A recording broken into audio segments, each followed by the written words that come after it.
They didn't walk into your life by accident. No, they studied your softness, admired your strength, and memorized the exact way your heart beats when it trusts. They didn't approach you to lift you. They approached to learn how to break you quietly, slowly, deliberately. And while you were busy opening the doors of your soul, they were busy plotting where to strike when you least expected. They smiled just enough to lower your guard. They echoed your dreams just enough to sound familiar. They leaned in, not because they loved you, but because distance would never allow the damage they intended to leave behind. And when the betrayal came, it didn't shout, it whispered. It shattered not just your faith in them, but your belief in people. But here's what they didn't count on, that the very act of getting close to destroy you would only reveal them. Because true character doesn't show in the beginning, it shows in the betrayal. And in that moment, you didn't just lose someone. You found the truth. The mask was always meant to fool you. They wore it so well, didn't they? That gentle smile, that calm voice, that effortless charm that made you feel seen,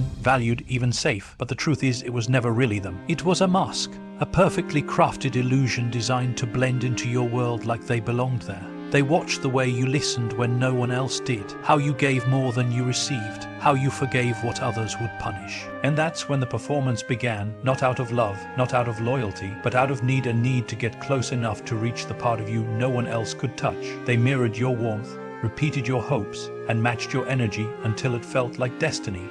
But behind every soft word was a sharp edge. Behind every gesture of care was a silent calculation. They didn't study you to know you, they studied you to use you. They learned your pain, your past, your fears. Not to protect them, but to exploit them at the right moment. And you, being who you are, welcomed them in with open arms because you thought they saw your soul. But all they really saw was an opportunity. You were genuine, they were strategic, you were honest, they were rehearsed. And by the time you realized the script they were playing from, the damage had already begun. But here's the truth that people often miss. The mask they wore wasn't built overnight. It was tailored from manipulation, sewn with flattery, glued together with half-truths and selective vulnerability. It was made to disarm you, and it worked until it didn't. Because masks can only hold so long under the pressure of real connection. And when you started asking deeper questions, when your loyalty demanded reciprocity, when your love began to require consistency, the mask began to crack. And what emerged wasn't the person you thought you knew. What emerged was a cold, distant stranger who looked familiar, but felt hollow. And yet don't blame yourself for not seeing it sooner. Their deception wasn't your weakness.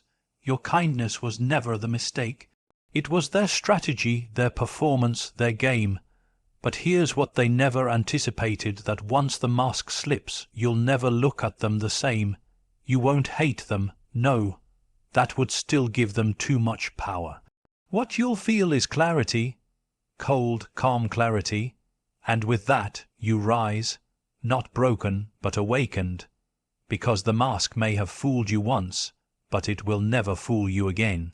Betrayal needs proximity to pierce the soul. It's never the distant ones who break you, it's the ones who sat beside you, who heard your secrets, who knew your fears, and still chose to use them against you. Because betrayal is not an accident. It's not some spontaneous lapse of judgment. No betrayal is precision. It's a decision made slowly, silently, by someone who wanted to wound you in the one place only they could reach your heart. That's why they had to get close. That's why they wrapped themselves in your trust. Not for love, not for connection, but for access. Access to the deepest parts of you. Access to the version of you that believed in people, that believed loyalty was returned if you gave it first. They didn't want the surface-level version of you, no, that wouldn't hurt enough.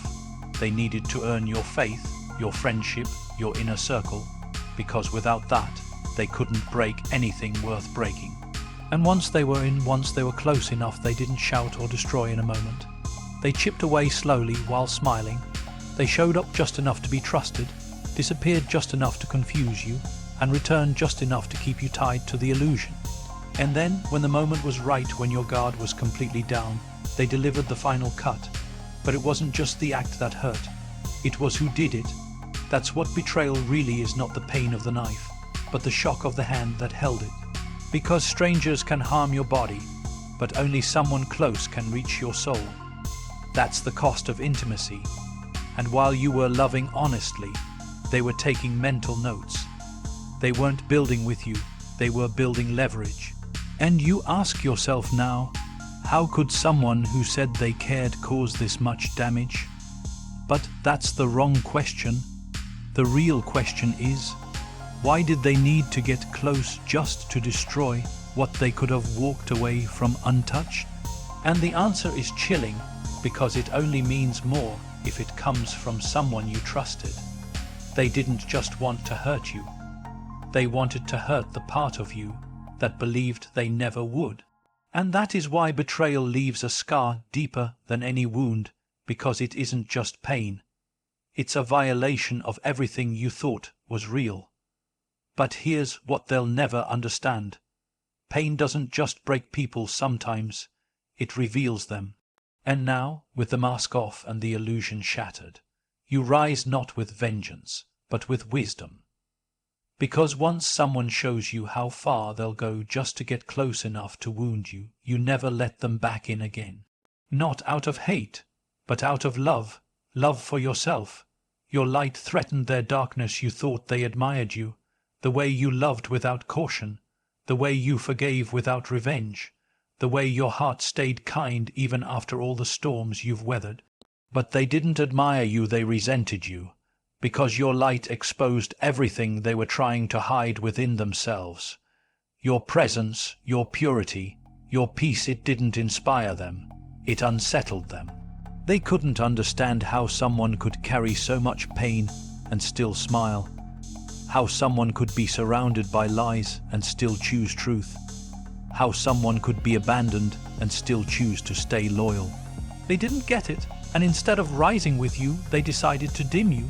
That's why they stayed close, not to protect your light, but to slowly smother it, to make you question it, to make you feel like your kindness was weakness, that your sensitivity was a flaw, that your forgiveness made you naive. They didn't come to take from your hand, they came to drain your spirit, and they did it with such subtlety that for a while you believed you were the problem. That maybe you were too intense, too emotional, too loyal, but the truth is you were just too real for them. And realness scares people who survive by pretending. They didn't want you to be broken, no. That would be too obvious. They wanted you to slowly erode. They wanted to stand beside you and watch your glow fade little by little while pretending to be your support. Because people like this don't destroy with fire. They destroy with silence, with small comments, with subtle withdrawal, with jokes that stab and smiles that lie. But here's the beauty they missed. Your light doesn't come from them. It never did. It comes from somewhere far more resilient, from the battles you fought alone, from the nights you cried but still showed up, from the pain that shaped you without hardening you. They thought they were dimming you, but they were only revealing themselves. Because light doesn't need to scream to be seen. It just needs to stay on, and eventually your clarity lit up their shadows. It showed you their envy, their hidden agenda, their discomfort with your truth. And when you finally saw it, not just the betrayal, but the root of it, you stopped shrinking. You stopped over-explaining. You stopped editing your soul just to be palatable to someone who never wanted you to shine. And in that moment, your light became untouchable, because now you don't shine for validation. You shine because that's who you are. And anyone who feels threatened by it, let them go back to their shadows. You're done dimming for people who never had the courage to glow beside you. They needed to witness the fall they planned. They didn't just want to leave a mark, they wanted to watch it happen. They needed to stand there quietly while your world unraveled. Because for them, it wasn't enough to betray you. They wanted to witness the consequences. They wanted to see the collapse they secretly engineered unfold in real time, and then pretend they had nothing to do with it. That's the part that stings the most. It's not just that they broke your trust. It's that they stayed close to see how much it would hurt. They watched you struggle. They watched your confusion. They saw the light leave your eyes, and still they stayed silent. That silence wasn't innocence. It was enjoyment. They weren't beside you to help you rise. They were there to make sure you didn't. Every time you reached out, hoping for clarity, they pulled further back. But not all the way. Just enough to leave you questioning your worth, doubting your instincts, thinking you were the one who ruined it all. That was the game, make you question your own mind while they stood behind the curtain, orchestrating the downfall. And when things began to break, they showed up not with answers, but with confusion, pretending to be shocked, acting like they didn't know why you were hurting, like they hadn't been the architect of the chaos. Because betrayal like this is rarely loud. It doesn't slam doors, it whispers, it manipulates, it poisons from within and then pretends to be the cure. And while you sat there, trying to hold your pieces together, they watched, maybe not with obvious celebration, but with satisfaction. Because to them, your fall was proof of their power. It was confirmation that they still had access to your emotions, your hope, your trust, and yet, what they didn't expect was this, that the very fall they plotted would become the reason you rose stronger. That the very silence they used to break you would become the noise that wakes you up. You see, people like this underestimate the resilience of a soul that's been through real storms. They forget that being broken doesn't mean being defeated. It means being rebuilt with awareness. Now you no longer chase answers. You no longer need apologies. You've seen what they're capable of, and that vision is enough. You don't rise to prove them wrong, you rise because you finally know who you are without their mask in the picture. Let them stay as spectators.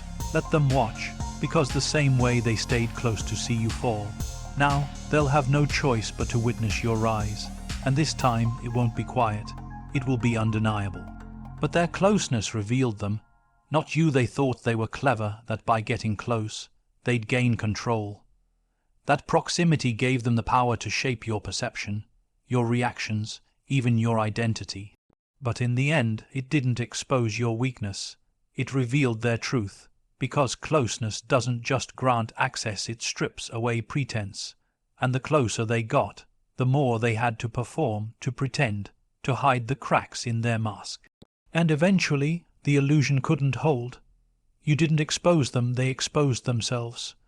With every inconsistent word, every half-hearted apology, every vanishing act followed by a warm return, they revealed a pattern. A pattern not of love, but of manipulation, not of loyalty, but of leverage. They thought the damage would define you, that the confusion, the emotional tug-of-war, the silence laced with guilt, would shatter you into something they could manage. But it didn't. Instead, it woke you up. Because here's what betrayal does when it fails to destroy you: it becomes your mirror. It shows you not who you were, but who they really are. They thought they were pulling strings. What they didn't know was that every lie, every moment of silence, every carefully timed exit and re-entry was a confession, not with words, but with behavior. And once you saw it, once the fog cleared and the narrative collapsed, there was no going back. You didn't need revenge. You didn't need a confrontation. All you needed was clarity, and that was enough. Because when someone's true nature is revealed through their own actions, they lose the ability to deceive you ever again. You no longer question your worth. You no longer rewind conversations wondering what you did wrong, because now you know their closeness wasn't intimacy, it was strategy. Their attention wasn't affection, it was surveillance. They were never loving you, they were learning you. But they underestimated what happens when the student forgets the teacher is watching too, and you were watching not with suspicion, but with hope. Until that hope ran out, and then everything made sense. Now you see it all not with bitterness, but with distance, a peaceful kind of distance. You don't carry their shame anymore. You don't carry their confusion. You've handed all of that back to where it belongs to them.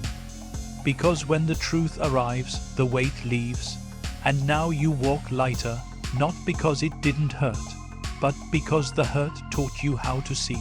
They got close thinking it would give them the upper hand, but all it did was give you the proof you needed to finally let go without guilt, without noise, without looking back.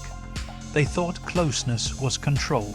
But in the end, it was exposure, and now, you're free.